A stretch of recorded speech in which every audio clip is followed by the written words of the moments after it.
So I kind of want to start very generally. Sure. Does the Beavercreek City Schools, do you guys have a bullying policy or anti-harassment type policy in place? We do. It is through our board policy approved by the Board of Education. It is a very comprehensive policy. It is broken down into two sections, sort of the guidelines and then the guidelines for our administrative staff as far as what actions to take. How do you guys define, I guess, bullying? Well, there's a lot of, if you look at the policy, there's a lot of, it's a very broad term. It could take the form of aggressive behavior, as far as confrontational. It could be inappropriate behavior via electronic means, social media, phones. So we define it as basically unwanted or aggressive behavior from one person to another. And how do you guys handle a situation if a child comes to someone and lets them know that they think that this is happening? We have very strict procedure. It depends on what the situation is, but it basically is addressed at the building level first with an administrator. And then from there, each building does have what we call a rubric. And that tells them, based on certain criteria, what action is appropriate for the situation. What kind of actions could be taken, ranging from simplest to? Well, that's a very broad spectrum. It just depends on the situation. It could go from a verbal warning all the way up until expulsion, pending a hearing, whether that expulsion would be permanent or a defined set of time.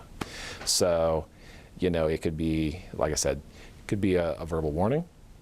It could be something much more serious. It depends on what the situation is.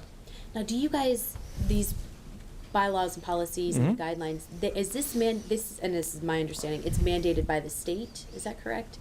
These For policies, the districts, yeah, for the districts to have. For the district, they have to have some sort of policy in place, and these policies are approved by our Board of Education. Okay. And then do you have to send them to the state, or is it just? Our policies are through Neola, which is approved and looked at by the Ohio Department of Education. Okay, perfect. And then do you keep track of how many reports of bullying that you guys have? Or? It's usually kept at the building level. I don't have those available for you. To my knowledge, it is in our district, through our efforts to address it, to educate our students, it is extremely minimal. Our efforts to educate our kids and sort of take it upon the district and our teachers to build students of good character, that it is working. We have not seen a lot of those situations occur. So that's encouraging. It is really encouraging. It tells us that our efforts are working. What are those efforts, actually? The biggest program that we have in place, and we have quite a few, but the biggest is what's called Olveus bullying prevention. That was adopted by the district in 2008. And what that is, it is based in the buildings again. Each building has a committee made up of teachers and administrators who teach the students lessons, you know, about acceptable behavior, what is bullying, what is harassment, and they, for 60 minutes each month, they have lessons that they teach the kids, and sometimes they will even bring in guest speakers. I think last week or last month at Beavercreek High School, there was a gentleman that came in and talked to them about cyber crimes, so to speak, cyber harassment. It's a big one. We incorporate our student resource officers. They sort of talk to the kids about, you know, what constitute breaking the law. You know, a lot of the kids may not be aware that some of the things that they have heard about or think that may be appropriate is totally not appropriate and could be breaking the law and could face some pretty harsh consequences because of it. So our Olveus program is evidence-based. We've been doing it for going on 10 years now, and by all accounts, it is working. You kind of already answered my next question. Do you guys feel as a district it does work to do this preventative type? We wouldn't be with it for almost 10 years if we didn't think it was. You know, in addition to Olveus, we do have in the elementary schools PBIS, intervention supports, prevention behavior intervention supports. That's another program that sort of teaches kids at the younger ages appropriate behaviors in all parts of their school building, whether it be the lunchroom, the hallway, the playground. We do what is called in some buildings PACS, which is a sort of a method for rewarding good behavior. Because so often, I think growing up, it was you got talked to if you had the negative behavior. Well, this is a way to reinforce and talk to the kids and encourage the good behavior.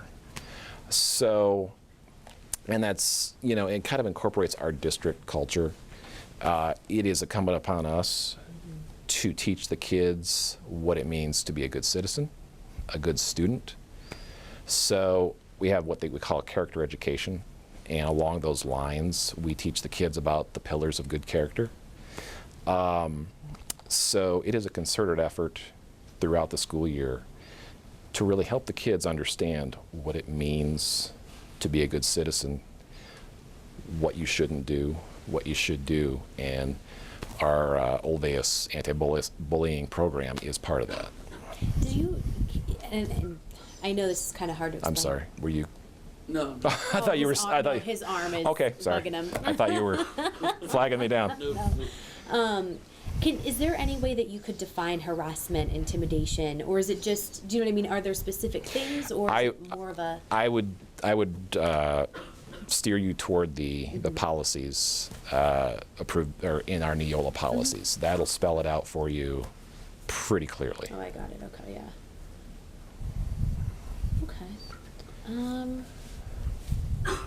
And if you walk through our buildings, you'll see, you know, the 4 rules in terms of bullying. We make it pretty visible to the kids. We let them know at the beginning of the year that these are the 4 rules pertaining to bullying. It's a set of expectations that the kids, they seem to take to. They understand it. You can't walk anywhere in our buildings and not see it. It is omnipresent. So it's a concerted effort, and it works. Districts have to make that effort. It's time intensive, but in the end, it really works. Anything else? Anything you feel like I missed, or? Boy, I would just say that, you know, I will say this. Okay. When it comes to our anti-bullying efforts, our administrative staff and our staff in general that is sort of in charge of teaching the kids have been outstanding. In a hectic day, they take on the added responsibility, and they are happy to do it because they know that it's good for our students. And they go the extra mile, and that in part is what makes Beavercreek such a good district, not only for the students, but for our staff and really for our entire community. It's really, because of those efforts, it really is a good district. And do you think it's essential to take these steps, the preventative steps, as a district? I think it is. It's worked for us. I think that districts would do well to recognize that sometimes students just don't know. They don't know what is acceptable. They don't know that something on social media could really get them in trouble. I think it's incumbent on districts to sort of take the lead and show them what is acceptable, what is not. And in the end, I mean, it really pays off.